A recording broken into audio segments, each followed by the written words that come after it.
작년에 처음으로 이제 수익률 3자리 이상을 달성했다고. 반도체 기업 좋죠. 근데 내 피부에 투자하고 좋아지는데 그걸로 돈을 벌 수 있는 것만큼 좋은 게 있을까요?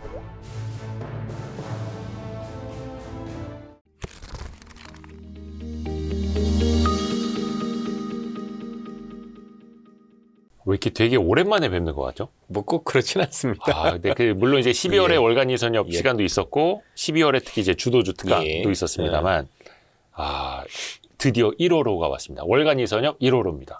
어서 오십시오. 예, 잘 지내셨습니까? 오늘 예. 컨디션 조금 안 좋으신데. 뭐 좀 나아졌고요. 네. 어제는 완전히 목이 잠겨서 뭘 할 수가 없겠더라고요. 말이 안 나와서. 말로 먹고 사는 사람인데 말이 안 나오면 안 되는 거죠. 아니 진짜 음. 오늘 저희가 1월 20일 화요일 오후에 예, 찍고 있습니다만 예. 4,900. 그 5,000까지도 얼마 안 남았습니다. 뭐 5천이야 뭐 하루에도 갈 수 있는 숫자니까 이제 그렇게 큰 숫자는 이제는 아니죠. 의미 없나요? 의미는 있죠. 네. 그래도 우리 지수가 뭐 사실 3천을 넘는 것도 쉽지 않았던 시장이었어요. 지난해는 예, 예. 2천대였었으니까 그러다가 3,500을 넘어서면서 이게 4천 혹시 가는 거야 마는 거야라고 생각을 했는데 했었죠. 그리고 또 5천이라는 숫자에 대해서는 여러 가지가 있었죠. 하나는 정말 저게 가능할까? 이런 생각도 했을 거고 또는 그래 혹시 뭐 간다고 하더라도 시간이 굉장히 걸릴 수 있을 거야 이런 생각을 했는데 뭐 사실 한 달 만에 이렇게 나온 거니까 대단하다고 봐야 되겠죠. 너무 빠르다고는 현기증 나진 않으세요? 그렇진 않습니다. 왜냐하면 이제 올라올 만한 그만한 이유가 있었던 거고 네. 그런 과정 속에서 사실은 어떻게 보면 이 지수가 꼭 우리의 위치는 아닐 수 있어도 제가 볼 때는 최소한 4천대 중후반은 우리의 위치는 맞았던 것 같아요. 왜냐하면 실제 지금 지수를 이끈 건 사실 우리가 알고 있는 전기전자와 자동차, 일명 전차라고 불리는 종목들입니다. 네. 그러면 역으로 생각을 해서 우리가 알고 있는 반도체가 하이닉스는 계속 좋았었던 거잖아요. 네. 그런데 삼성전자는 상대적으로 부족했었죠. 그렇죠. 근데 만약에 삼성전자가 그렇게 HBM을 만들지 못하고 이전에 HBM을 하이닉스처럼 잘 만들고 있었으면 최소한 지수가 그래도 3천 중후반 이상은 충분히 되었었을 가능성이 높겠죠. 과거에. 과거에. 그러니까 어떻게 보면 전자가 그동안 부진했던 것 때문에 훨씬 더 우리가 저평가되었던 거지, 제대로 된 원래 위치였다라면 3천대 후반 정도는 원래 맞았던 것 같다. 그런데 이제 자동차까지 제 모습을 찾아가면서 올라온 거니까, 그렇죠. 그러니까 이렇게 생각하시면 될 것 같아요. 지수가 5천이다가 중요한 게 아니라 5천을 이끈 주역이 시가총액 1, 2, 3등이에요. 워낙 이 기업들이 차지하는 시가총액 비중이 높다 보니까 그렇죠. 어떻게 보면 이들 기업이 제자리를 찾아갔고 그것만으로도 우리가 5천 가까이 올 수 있는데 기업을 토한 거죠. 그래서 너무 5천이라는 숫자에 매몰될 건 아니지 않느냐라는 생각이 듭니다. 숫자에 갇히지 마라. 왜냐하면 어차피 지금 올라오고 있는 이 기업들과 관련해서 현대차는 만년 저평가였는데 뭐 지금 이거 올라왔다라고 해서 비싸다 이렇게 얘기할 수도 없는 거잖아요. 그렇죠? 들으신 분들은 아시겠습니다만 12월에 있었던 주도주 오마카세 네. 이선엽 대표님과 함께하는 그 특강에서도 자동차를 이제 이야기를 해주셨었죠. 그때 뭐 벤츠랑도 막 비교를 맞습니다. 해주셨었고, 참고로 26년도에도 이선엽 대표님과의 주도주 특강은 계속됩니다. 이름이 다르죠. 이름은 저희가 뭐 주도주 나침반이나 좀 이렇게 바꾸려고 합니다. 투자 나침반. 투자 나침반. 좋습니다. 같이 또 이제 항해를 26년에도 해야 되니까. 그거는 올해도 아마 369, 12월에 있을 것 같은데, 뭐, 얼리버드가 있을지 모르겠으나, 하여튼 많은 관심 부탁드립니다. 자동차를 이야기를 해주셨어요. 12월에. 지금 이게 되게 중요한 내용인 게 뭐냐면, 지금 시장에서 자동차 자체가 좋은 건 아니었어요. 원래 여러분들 자동차는 모든 제조업 중에서 항상 저평가 받는 게 정상입니다. 왜냐하면 모든 자동차 회사들은 항상 공급 과잉이었기 때문입니다. 자동차는 남아 돌았어요. 물론 우리가 알고 있는 특정 시점, 그러니까 코로나 때 이럴 때 일시적인 거 빼놓고는요. 사실 자동차가 남아 돌았고, 그리고 전 세계적으로 자동차 회사도 제가 보기엔 정상적이면 절반 이상은 파산했어야 되는 게 정상인데 지금 그 어떤 국가도 자동차 회사들을 파산시키질 않아요. 그렇죠. 인수합병을 하지. 이유는 아시겠지만 고용에 미치는 파급 효과가 엄청 제일 크기 때문입니다. 그래서 이름만 바꿔서 다른 형태로 자동차가 계속 되다 보니 자동차 관련 기업들은 만년적으로 저평가될 수밖에 없는 그런 안타까움들이 있었다. 그런데 우리 자동차가 올라오는 건 이제 다른 이유가 있었다라고 봐야 되겠죠. 우선 그림 한번 좀 볼까요? 자, 첫 번째 그림인데요. 지금 이게 이번에 현대차를 끌어올린 원동력이죠. 그렇죠. 예, 됐었겠죠. 보스턴 다이나믹스. 그러니까 현대차의 자회사인데 거기에 있는 보스턴 다이나믹스의 아틸라스라는 이 로봇입니다. 네. 이거 아틸라스 우리가 이전에도 로봇이 있었는데 뭔가 좀 다른 모습인 거죠. 이번에 CES에서 뭘 보셨는지 모르겠지만 저희들은 두 가지를 발견을 했습니다. 하나는 뭐냐면 이 아틸라스라는 기업이고 두 번째는 이 원엑스라는 기업을 이렇게 발견하게 되는데 야, 로봇은 이전에도 있었어. 근데 이번에 뭐가 달랐길래? 사실 이전에 있었던 로봇들은 제가 볼 때는 되게 훌륭한 로봇은 맞아요. 그런데 이런 느낌이었죠. 다 좋은데 언제 쓰지? 어디다 쓰지? 그러니까 나중에 원래는 쓸 때는 모르진 않았죠. 이 로봇은 요즘 휴머노로이드 로봇은 사람하고 똑같이 생겼기 때문에 모든 일이 가능할 거라는 생각을 가지고 있었어요. 왜 근데 갑자기 지금 떴느냐? 이 말씀을 드리려면 우선 아틸라스부터 보면 이게 우리가 알고 있는 비즈니스 모델이 적합하게 만들었기 때문이에요. 보시면 이 아틀라스라는 로봇은 다른 로봇에 비해서 솔직히 이쁘진 않아요. 그렇죠? 사람의 모습보다는 조금 기계에 가까운 모습인데 현대차 그룹은 완전히 우리가 알고 있는 것처럼 나중에 우리는 먼저 산업에 먼저 적용을 하겠다라는 걸 적합하게 얘기를 했고요. 그래서 이 두 로봇이 아예 산업에 최적화된, 그러니까 지금 나와 있는 모든 휴머노로이드 중에서 가장 산업 현장에 적합한 로봇으로 평가받았기 때문입니다. 옆에 있는 게 요게 보시면 이게 방수 방진도 되죠. 네. 자, 산업 현장에서 놓고 보려면 얘가 물을 맞아도 괜찮아야 될 거고 방진도 돼야 될 거고요. 그죠? 이게 50kg를 든답니다. 맞아요. 50kg 무게. 우리 사람 50kg 못 들어요. 쌀가마니 못 듭니다. 거의 뭐 이선엽 장군님만 들죠. 저는 실제로 쌀가마니 드는 알바를 한 적이 있습니다. 그런데 저희조차도요, 허리 부러지는 줄 알았어요. 이게, 예. 저는 참고로 80kg짜리였고요. 옛날 건 80kg짜리죠. 근데 드는 정도가 아니라 혼자 못 들어요. 혼자 진짜 무거워요. 혼자 들 수는 없고 둘이 했는데도 거의 쓰러지는 줄 알았어요. 거의 뭐 다시는 안 한다. 네. 40kg도 쉽지 않거든요. 40kg짜리 힘듭니다. 20kg는 뭐 그냥 들 수 있지만 네. 40kg도 쉽지 않다 이렇게 봐야 되는데 그때 아틀라스 시키면 되는 거 네, 아닙니까? 그렇습니다. 예. 얘가 50kg를 들 수 있고 그다음에 지금 말씀드렸지만 관절이 자유자재로 그렇죠. 되는데 이게 왜 그러냐면 산업 현장이라는 건 우리가 알고 있는 일반적인 현장하고는 되게 다른 거죠. 네. 그래서 그런 것들을 바탕으로 뭔가 하게 만들었고 그래서 관절의 자유도도 그러니까 이 손가락만 보시면은요 5개가 아니에요. 우리가 보통 사람처럼 뭔가 전개하려면 5개 해야 되는데 네, 얘네는 3개밖에 안 되죠. 그렇죠? 그런데 산업 현장에서는 뭐 큰 것들을 들고 뭐 이렇게 하는 거니까 그렇게까지 아직은 필요하지 않은 거예요. 손가락보다는 그냥 집게면 된다. 맞습니다. 그래서 뭐 뒤에 뭐 있나 고개도 돌아가고 우리는 안 돌아가잖아요. 그렇죠?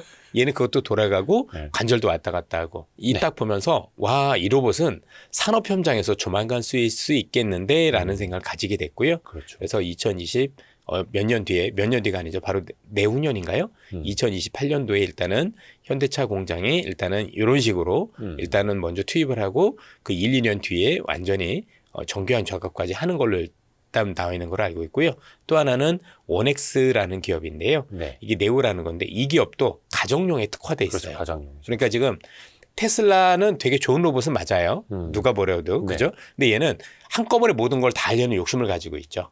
그러다 보니까 아직까지 우리가 생각하는 여기에 저기에 쓰이지는 않고 있는데 로봇 회사별로는 그래 너희들은 그거 해. 근데 나는 이쪽에 특화할 거야. 현대차는 산업용에 그리고 그렇죠, 산업용. 이 미국에 있는 원엑스는 이거는 가정용. 가정용입니다. 여러분들 참고로 이거는 비상장입니다. 예. 이 기업은 보시는 것처럼 현재 가정용에서 현재 쓰이고 있습니다. 벌써 그 뭐 순차 배송 한다 하더라고요. 예.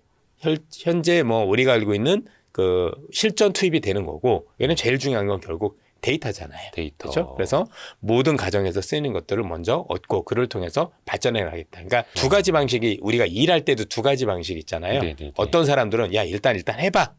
해보면서 거기에 드러나는 문제점들을 뭔가 바꾸는 사람들이 있다면 어떤 사람들은 무슨 소리야 이 문제를 내가 완벽하게 해결하기 전까지는 일단 연구부터 할 거야 이런 건데 대부분의 로봇이 연구부터 한다라면 이 아틀라스는 지금 보셨던 것처럼 우리가 알고 있는 산업용에서 들어가서 먼저 하는 거고 데이터를 이 얻으면서 원엑스 같은 경우는 가정용 중심으로 그러니까 각광을 받는 거예요. 전체적으로 지금 이렇게 나오다 보니까 시장에서 어떻게 평가가 되느냐 우리 생활에 더 가까워 보이죠. 조만간 되겠는데 예. 우리가 공장에서 우리가 아는 현대자동차가 저걸 산업용으로 쓰게 되면 엄청난 비용 절감을 할 수 있겠는데라는 기대를 품을 수 있을 거고 그렇죠? 또 원엑스 같은 경우를 가정용으로 하면 이제는 가정에서 내가 이모님들도 계시고 뭐 이런 사람들을 썼는데 이제는 그 역할을 로봇이 대신할 수 있겠는데라는 기대가 훨씬 더 커지고 뭔가 현실적으로 다가오다 보니까 거기에 대한 어떤 점수를 주기 시작한 게 이번에 자동차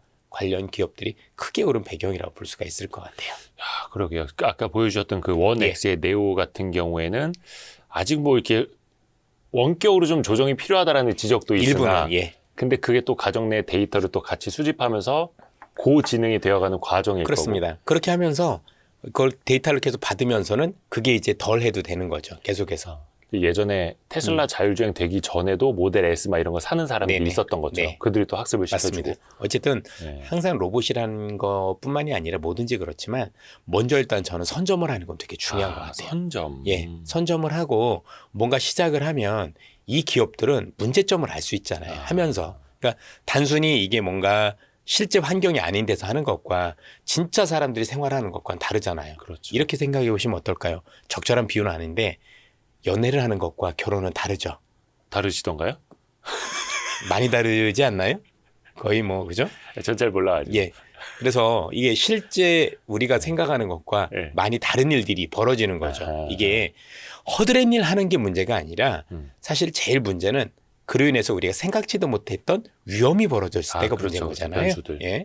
그런 것들은 실제 생활 해봐야 되는 거고 그런 측면에서 놓고 보면 먼저 투입한 기업들이 있고 중요한 건 특화시켰다라는 거죠. 그렇죠? 다른 기업들도 훌륭합니다. 중국에 있는 기업, 미국에 있는 기업, 뭐 다 대단한 기업들이 많지만 이 두 기업들 같은 경우는 뭔가 내가 제대로 된 비즈니스 모델을 들고 온 거고 그러면서 비즈니스 모델과 관련해서 우리로 하여금 와 AI가 이렇게 쓸 수 있구나 또 로봇이 정말 이제는 미래의 모습이 아니라 당장 내 앞에 다가왔거나 라는 것들을 각인시켜준 계기가 됐으니까 전반적으로 놓고 보면 이런 어떤 모멘텀이 현대차를 자극했을 가능성이 높은 거죠.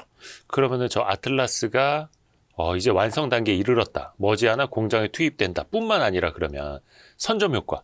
예를 들어서 현대차는 이미 로봇으로 학습을 하고 있고 이걸 나중에 다른 자동차 공장에 투입할 수도 있다. 이런 것까지 지금 이제 반영이 돼가고 있다. 얼마든지 그렇게 될 수 있는 게 왜냐면 현대차 그룹의 어떤 기본적인 생각을 보면 이게 산업용으로만 끝나진 않아요. 이걸 바탕으로 확장하는 거죠. 실제 현대차 로봇의 그 라인업을 보면 다양한 로봇들이 그렇죠. 있습니다. 많아요. 그렇게 놓고 보면 이게 시점으로 해서 되는 거고 또 하나는 이를 통해서 뭔가 기업들의 구조가 다변화될 수 있는 거죠. 왜냐하면 이제 보스턴 다이나믹스라는 기업을 가지고 있으니 이걸 통해서 기업의 어떤 효율화도 할 수 있을 것이고 이 효율화를 바탕으로 해서 훨씬 더 나은 부분들을 생각할 수 있을 것이고 그래서 지금 이 기업이 단순히 로봇만 만드는 게 아니라 AI와 관련된 글로벌 메이저 기업 두 군데하고 지금 협업을 하잖아요. 하나는 우리가 알고 있는 엔비디아랑 하고 있고 또 하나는 이 현대자동차의 아틀라스의 머리는 이미 아시는 것처럼 최근에 있었던 제미나이를 쓴다고 하니까 그죠? 정확히는 구글이죠. 구글을 쓴다라고 하는 거니까 전반적으로 그러면 이제 얘기하는 거죠. 와, 구글하고 엔비디아하고 현대차가 합쳐졌어? 이렇게 생각할 거고 그러면서 시장에서 자연스럽게 이렇게 떠올리는 거죠. 먼저 이 로봇이라는 시장은 우리가 알고 있는 테슬라 혼자 다 가질 수 없는 시장이거든요. 그러면 분명히 테슬라가 있고 반 테슬라가 있을 건데 애플이 있으면 반 애플이 있을 건데 지금 애플이 하는 거 구글 안드로이드 진영의 역할을 현대차가 할 수도 있지 않겠냐는 기대감들이 확실히 커지는 거죠. 왜냐하면 이제 규모 있게 하는 회사가 없고 이미 아시겠지만 저 아틀라스라는 기업도 원래 구글에서 인수한 거잖아요. 구글이 했던 걸 가져온 거잖아요. 그만큼 기술력이 있었던 거고 또 하나는 현대차 그룹 자체가 전체적으로 조금 제가 보기에 제일 잘하는 것 중에 하나가 뭐냐면 되게 유연해요. 그래서 내가 뭘 했는데 틀렸다라고 생각을 하면 그걸 잘 바꿉니다. 그렇기 때문에 그런 역할들도 감안하면 되게 틀리다고 봐야죠. 자, 그럼 여기서 중요한 게 하나가 있습니다. 네.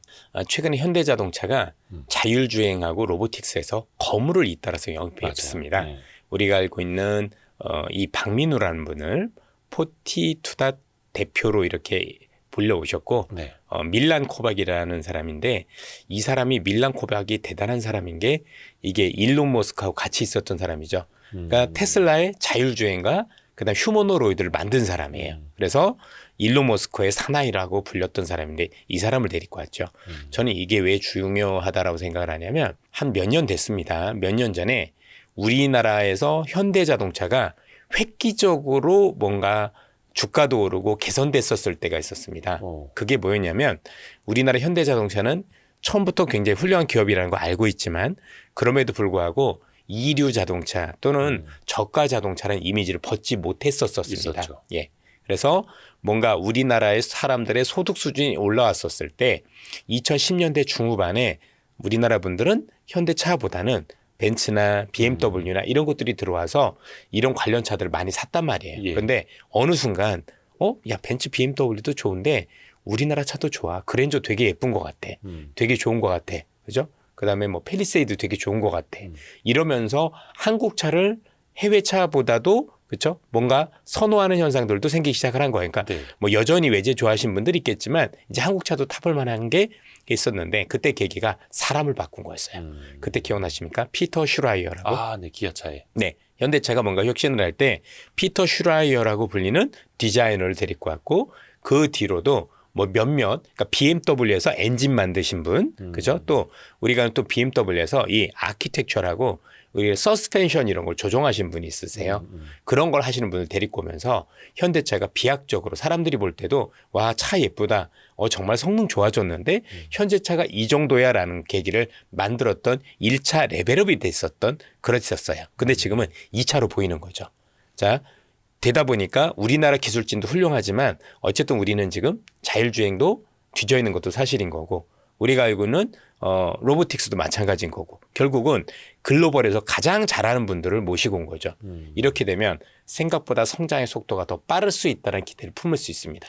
이게 현대차 DNA 중에 하나인 게 결국엔 잘한 분들 모시고 와서 이 DNA를 심고 그로 인해서 우리 걸로 만들어서 기업들이 한 차례 성장하는 건데 그게 1차적으로 말씀드렸던 게 피터 슈라이어 영입부터 시작됐다라면 지금 같은 경우는 2차적으로 이제 현대자동차가 자율주행 기업 또는 로봇 기업으로 발돋움하기 위해서 기존에 있었던 연구진 외에도 세계적인 애들 밀러코박이라든가 아니면 지금 보시는 것처럼 박민호 대표님을 비롯해서 정말 세계적으로 와, 이 사람들을 데리고 왔다라고 라는 분들이 와서 진두지휘하게 됐으니까 뭔가 현대차가 이전에보다 훨씬 더 많은 승부수를 띄웠을 거고 1차 우리가 아는 피터 슈라이어 때만큼 뭔가 긍정적인 가능성도 배제할 수 없는 거 아니냐라고 조심스럽게 말씀드릴 수 있을 것 같습니다. 그래서 앞부분에 말씀하셨던 그 만년 저평가를 이제 탈피를 했는데 완전히 이제 탈피한 거죠. 근데 20만 원대 초중반에서 이제 거의 50만 원까지 왔거든요. 네. 시가총액이 40조 원대에서 네. 거의 100조 원 예. 가까이 왔어요. 그것도 뭐 CES 전후로 했으니까 뭐 한 달도 안 된 거죠. 그렇죠. 근데 너무 빨리 오르기도 했었고 사실 이제 PER 같은 개념도 한 4배, 5배 받던 회사가 이제 10배, 12배를 받기 맞습니다. 시작했거든요. 예. 그럼 이제 도요타보다 조금 이제 더 고평가를 받기 시작을 하는 건데 물론 이제 주도주 강의를 잘 들으신 분들은 아시겠습니다만 올라갈 때는 밸류에이션 보지 마라 이런 거 많이 강조해 주시잖아요. 올라갈 때 밸류에이션 안 보는 게 아니라 밸류에이션 보는 방법이 달라진 거죠. 달라진다. 예를 들어서 지금 올라오는 현대차는 분명히 이제는 싸진 않을 거예요. 분명히 이제는 가격적인 매력이 있다라고 보기는 어려워요. 여전히 그러면 이 기업을 자동차 기업으로 한정해서 놓고 보면 사실 사야 되는 게 아니라 여기서부터 비중을 줄이는 게 맞을 겁니다. 자동차 기업으로만 본다면. 예. 그런데 이 기업이 지금 자동차 때문에 오른 게 아니잖아요. 그렇죠. 현대차라는 기업을 자동차로 봤었으면 저평가 해소되는 정도까지만 올라와야 되는 거죠. 그 이상으로는 사실 점수를 줄 수는 없는 거지 않습니까? 그런데 단순히 국내가 아니라 글로벌에서 테슬라와 대항마로 작용할 수 있을 정도로 자율주행과 로봇을 할 수 있는 기업이라고 생각을 하는 성장성이 부각된 거죠. 그러면 일정 수준은 현재 글로벌에서 우리가 알고는 피지컬 AI를 하는 로보틱스 또는 자율주행과 관련된 기업들의 밸류에이션을 일부는 적용받아야 된다라고 생각을 합니다. 왜냐하면 그걸로 올라왔으니까. 그러면 사실 답이 안 나오죠. 훨씬 더 업사이드가 커 보인다라고 계산법들이 나오기 시작을 하는 거죠. 아하. 생각을 해보세요. 다른 밸류에이션으로. 아니 다른 오른 잣대로. 거는 로보틱스하고 자율주행으로 올랐는데 그렇죠. 거기에 자동차 밸류에이션을 대는 게 합당하냐 이거죠. 지금 테슬라도 똑같잖아요. 테슬라가 정말 전기차를 많이 팔아서 저 밸류가 나온 겁니까? 아니지 않습니까? 테슬라의 혁신에 대해서 점수를 준 거고 그건 여러 가지가 있죠. 그렇죠. 자율주행도 있고 로봇도 있고 우주도 스페이스X도 있을 거고 아니 뭐 뉴럴링크도 있을 거고 수많은 어떤 엄청난 어떤 그 성장과 관련된 것들을 배경하는데 뭐 그런 것들을 해서 감안을 한다라면 우리가 이 기업이 현대자동차라는 기업이 흔히 얘기하는 테슬라와 견줄 만한 정도의 밸류에이션은 못 준다 하더라도 뭐 그거에 10분의 1만 준다고 하더라도 그렇죠? 또는 뭐 한 5분의 1만 준다고 하더라도 그렇게 생각해 보면 주가가 의외로 업사이드가 가능성은 있다라고 생각할 수도 있는 거죠. 그죠. 뭐 보스턴 다이내믹스 하나 같지만 뭐 30조 원, 40조 원 얘기 나오는데 일단 현대차가 90조 원, 100조 원. 뭐 요거는 이제 또 여러분이 또 판단을 하시면 그렇죠. 될 것 같고요. 어쨌든 간에 중요한 건 밸류에이션을 보는 잣대는 이전의 잣대로 쳐다보면 안 되는 것만은 분명하다.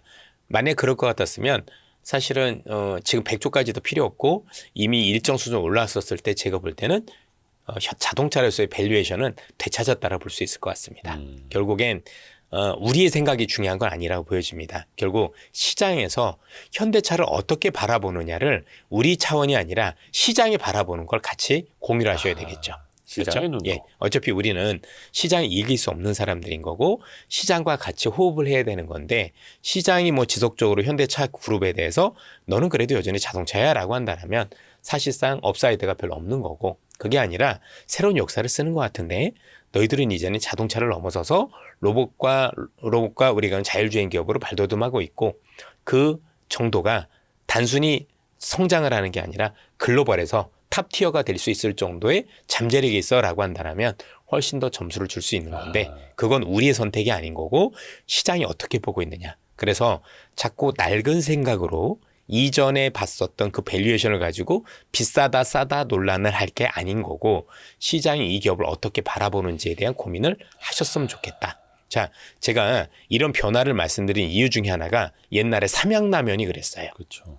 자, 삼양라면이 오를 때 많은 사람들은 삼양라면 처음에 오를 때 어떤 말씀을 주셨냐면 내수기업인데 지가 올라봐야 얼마나 오르겠어. 근데 지금 삼양라면에 대해서는 그 누구도 이제는 내수기업이라고 생각 안 하죠. 그럼요. 수출기업으로 생각을 하죠. 그런데 이 내수기업이라는 딱지가 수출기업으로 변모되기까지 투자자들의 인식의 변화는 꽤 오랜 기간 있었습니다.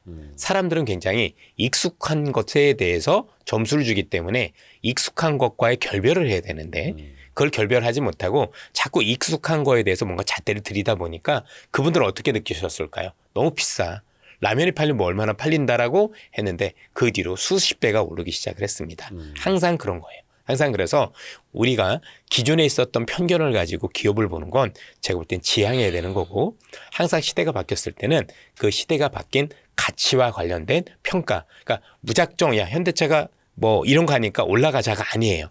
그러면 그건 정말 무모하게 된 거고요. 냉정하게 글로벌에서 보는 기본적인 잣대가 또 있을 거란 얘기죠. 예. 그 시금석을 적용하는 방법을 달리해야 이 기업에 대한 온전한 평가를 할 수 있겠다. 그리고 이 앞서서 현대차가 정말 얼마나 잘하는지 또 글로벌 경쟁력이 얼마나 있는지는 우리가 따져보면서 점수를 주시면 될 것 같습니다. 좋습니다. 그래서 항상 또 이선엽 대표님의 말씀을 듣고 새기고 네. 외워야죠.